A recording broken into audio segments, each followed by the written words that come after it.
My daughter is the most significant person in the world. You are so much more. You don't even realize how much you are. Christina Applegate lost everything in an instant. She has finished her last TV role. Her most recent film was cancelled because of a sickness that is killing her body. She is no longer able to work. However, her illness is not the true controversy.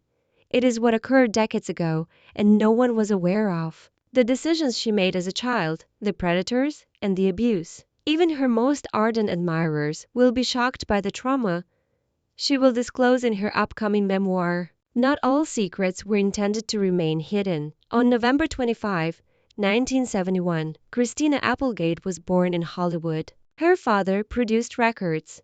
Her parents divorced shortly after she was born, although her mother was an actress and singer. Before she could even recall, her career in show business began. She and her mother made an appearance on the soap opera Days of Our Lives when she was only 3 months old. Nancy Pretty took Christina to shows and auditions since she couldn't afford babysitters. While her mother performed, the infant was occasionally lured onto the stage with M&Ms.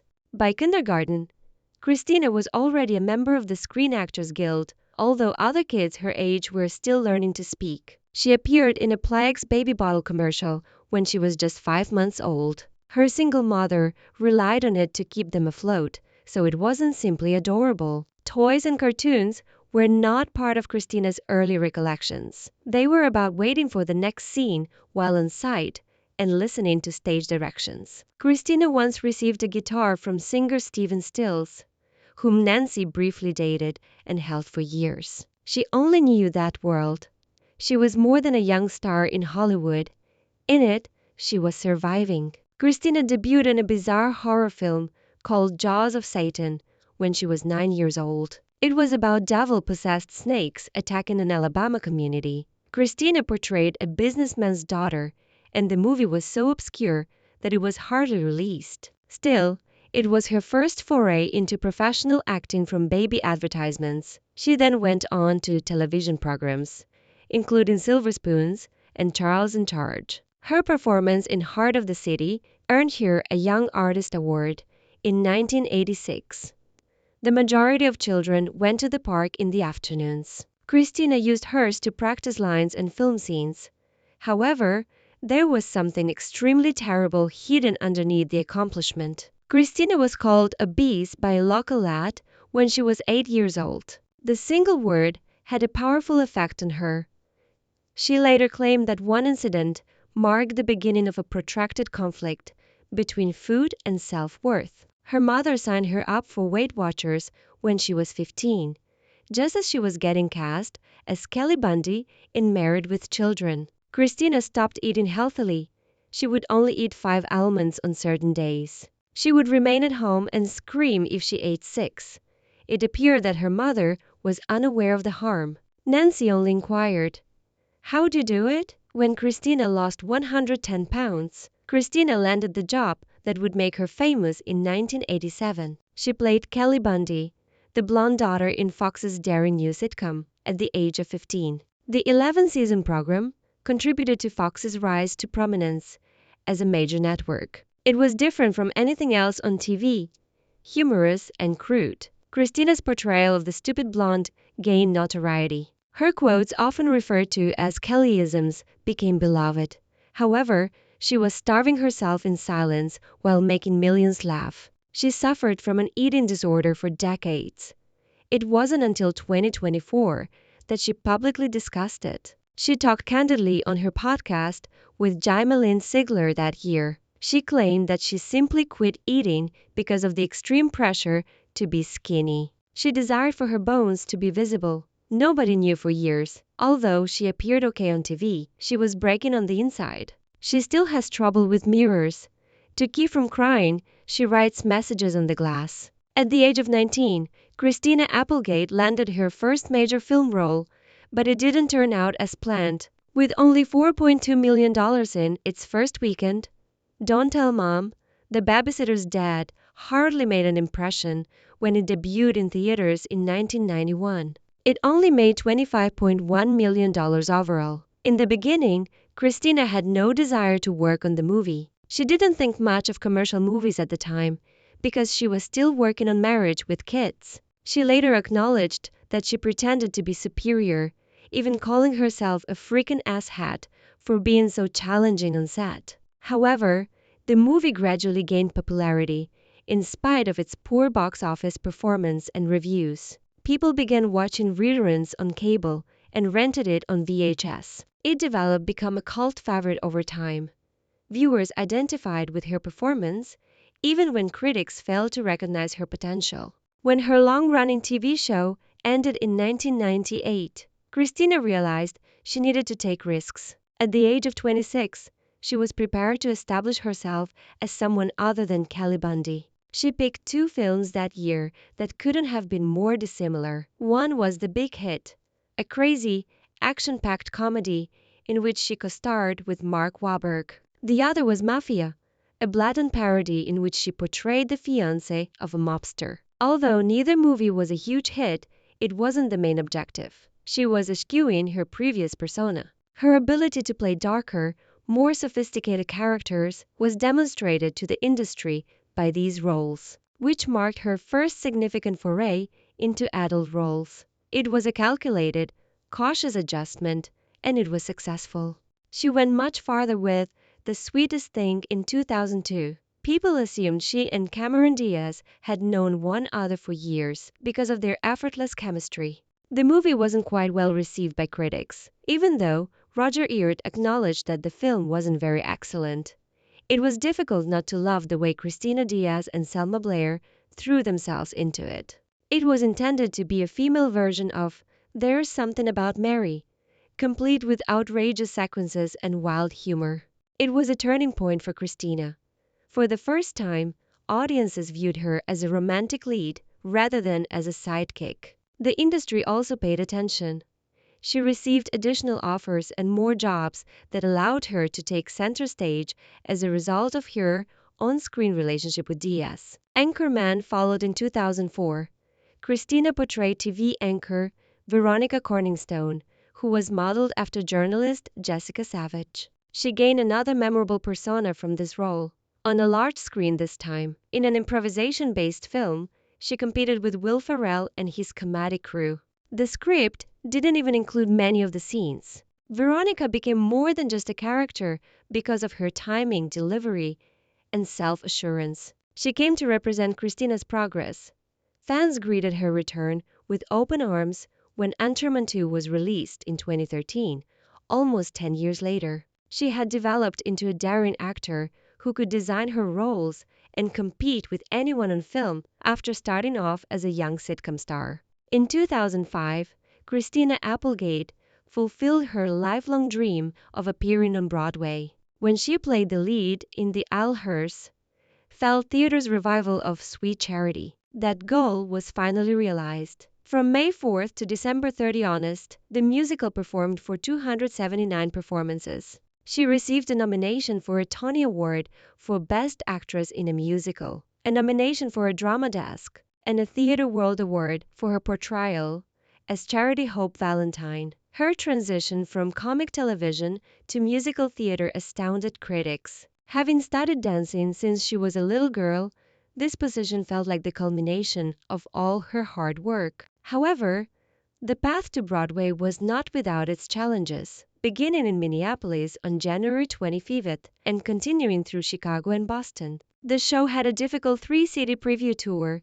The show has high physical requirements. The intensity was constant and the choreography was intricate. Nevertheless, Applegate was committed to overcoming everything. The night that altered everything then arrived. Applegate shattered the 5th metatarsal bone in her right foot on March 11th while performing on a Friday night in Chicago. She continued for another 20 minutes till the pain compelled her to quit, but it happened in the first few minutes. The performance had to be completed by her understudy. Producers initially stated that the show would not be brought to Broadway. 2 days later, however, Applegate persuaded producer Barry Weisler to continue it. Her passion was too great to stop there. She wore special ankle-length 10 medical boots to support her injuries when she returned on April 18. She started wearing these boots on stage. They reminded her of what the show was costing her but they were also vital. Despite the pain, she continued to dance. Her body was telling her otherwise, but she didn't want to give up. It became out that her foot was permanently damaged. Applegate acknowledged in 2013 that she was no longer able to dance. She had always wanted to go back to Broadway, so she said it with regret. She had been involved in dancing since she was a little girl. It all ended with that one injury.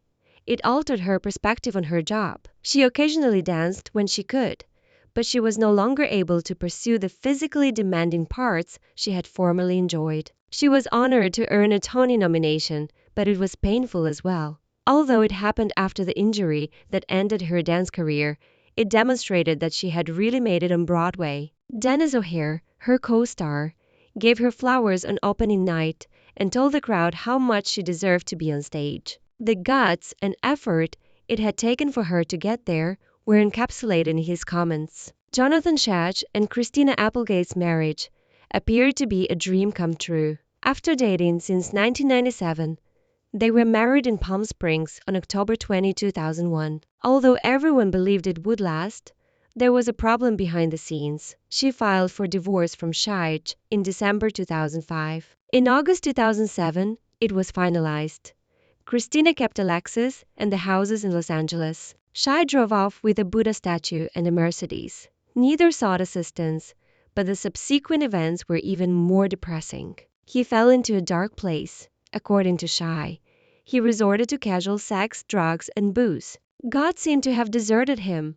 Instead of ending in rage, their 6-year romance ended in remorse and silence. Christina had to deal with something even worse less than a year after the divorce. Lee Grievous, her ex-boyfriend, passed away by himself in his Hollywood apartment. He was just 26. An overdose of heroin was the cause. Near his body, a syringe was discovered. He passed away on June 29, 2008, 1 month before his 27th birthday. Around 2005 or 2006, while her marriage was failing, Christina had begun dating him. Before he became a photographer, he had worked as a fisherman in Alaska. His drug addiction caused their relationship to dissolve. He has struggled with addiction in New York since he was a teenager. He tried cocaine and other drugs after being expelled from school for using marijuana. After a brief reunion in April 2008, they had broken up by the time of his passing. Christina was devastated. She stated he was an amazing person and that she will miss him terribly. Then she received the news that would forever alter her life. Christina received a breast cancer diagnosis in August 2008. She was only 36. During a regular MRI, it was discovered early. She had been evaluated since she was 30, but she had no symptoms. Nancy Pretty, her mother, had twice survived breast cancer. According to tests, Christina has a mutation in the BRCA gene. This indicated that she had an 87% lifetime probability of developing breast cancer. She had a 44% chance of developing ovarian cancer. Christina didn't hesitate when presented with these figures. She decided to have both breasts removed, even though only one had cancer. She expressed her desire to stop returning for tests every few months. She desired mental tranquility. Many were startled by the decision. She was just 36. She was a famous performer. Her appearance had always been a part of her job, but she followed her instincts. She was deemed 100% cancer-free a month later. She didn't require radiation or chemotherapy. Although difficult, the surgery had been successful.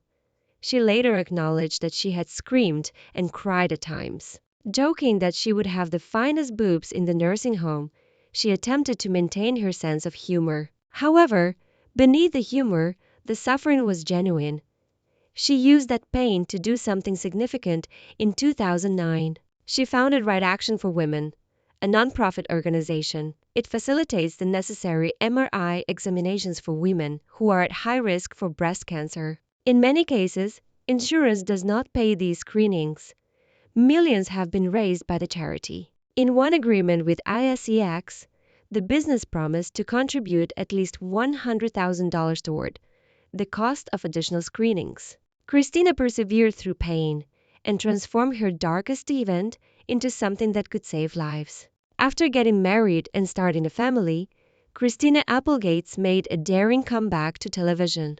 In the 1998 sitcom Jessie, she played a single mother attempting to improve her life while working at her father's German-themed bar. She was portraying two very different women on television because the show ran concurrently with her latter seasons as Kelly Bundy. She was nominated for a Golden Globe for the first time. Despite its brief 42-episode run, the show demonstrated to the public that she was more than simply a one-liner loving teen. She demonstrated her ability to carry a series and received the People's Choice Award for Favorite Female Performer. The difficulties faced by her character seemed intimate, as if Applegate was attempting to overcome the legacy of her early notoriety. Then something unexpected happened. She had an appearance on Friends in 2002 as Amy, Rachel's superficial sister. Her performance was remarkable, even though she had never seen the act before entering the set. In 2003, she made a second appearance and won an Emmy for it.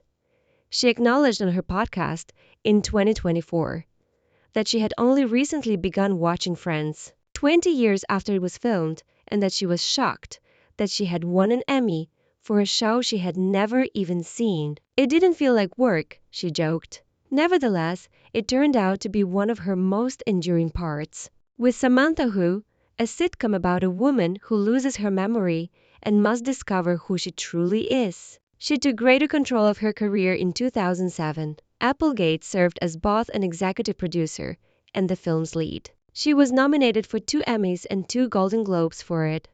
With a girl who had to reinvent herself after everything she knew was erased, the show came to represent personal growth. Nobody realized at the moment how closely this narrative would resemble Applegate years later. She won the 2008 People's Choice Award for Favorite Female TV Star for the 35-episode series. But it wasn't always that way in real life. A stalker pursued Applegate and her husband, Martin LaNobile, in 2012. The messages were frightening and violent.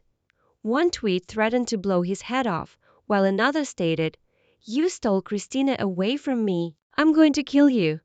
Days after they started, the LAPD was able to secure a search warrant for Twitter due to the severity of the threats. The stalker was never located, but the account was removed. At the time, Applegate already had a young kid. She was compelled by the event to make her house more secure.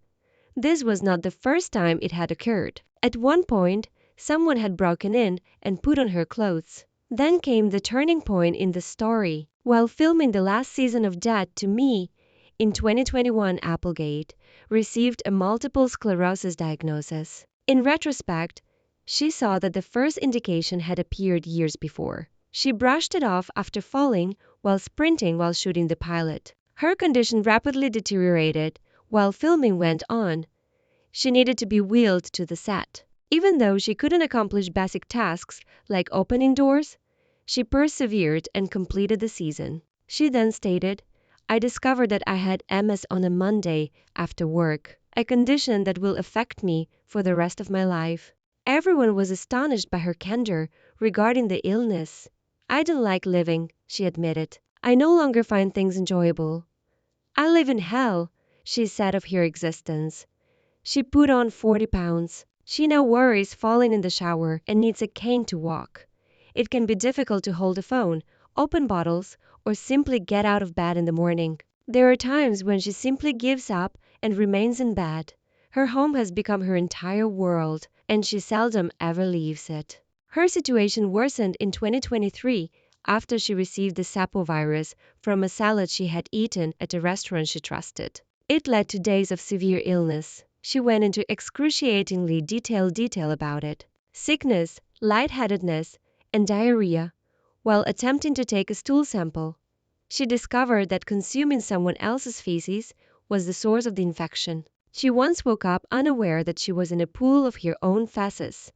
She was required to use adult diapers. She admitted to People magazine that she had visited the ER over 30 times due to digestive and stomach problems. The vomiting and discomfort seemed to go on forever. She finally made a devastating statement in 2023. "I don't see myself working in front of a camera again," she remarked.